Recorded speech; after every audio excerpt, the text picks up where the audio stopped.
新約腓立比書第3章，弟兄們，我還有話說，你們要靠主喜樂。我把這話再寫給你們，於我並不為難，於你們卻是妥當。應當防備犬類，防備作惡的，防備妄自行割的，因為藉真受割禮的，乃是我們這以神的靈敬拜，在基督耶穌裏誇口，不靠着肉體的。其實我也可以靠肉體，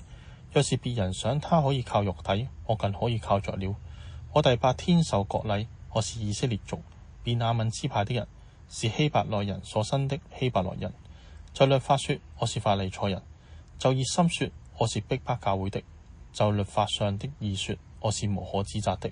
只是我先前以為與我有益的，我現在因基督都當作有損的。不但如此，我也將萬事當作有損的，因我以認識我主基督耶穌為至寶。我為他已經丟棄萬事，看作糞土，為要得着基督，並且得以在他裡面，不是有自己因律法而得的義，乃是有信基督的義，就是因信神而來的義，使我認識基督，曉得他復活的大能，並且曉得和他一同受苦，效法他的死，或者我也得以從死裡復活。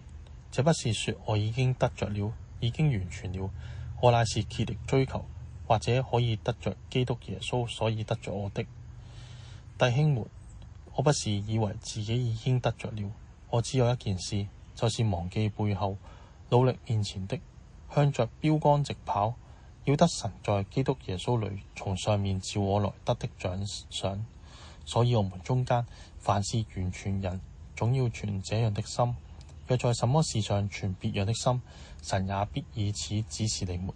然而我們到了什麼地步，就當照着什麼地步行。弟兄們，你們要一同效法我，也當留意看那些照我們榜樣行的人，因為有許多人行事是基督十字架的仇敵。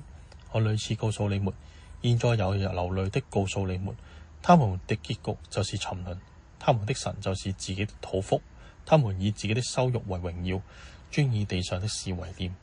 我們卻是天上的國民，並且等候救主，就是主耶穌基督從天上降臨。他要按着那能叫萬有復歸服自己的大能，將我們這卑賤的身體改變形狀，和他自己榮耀的身體相似。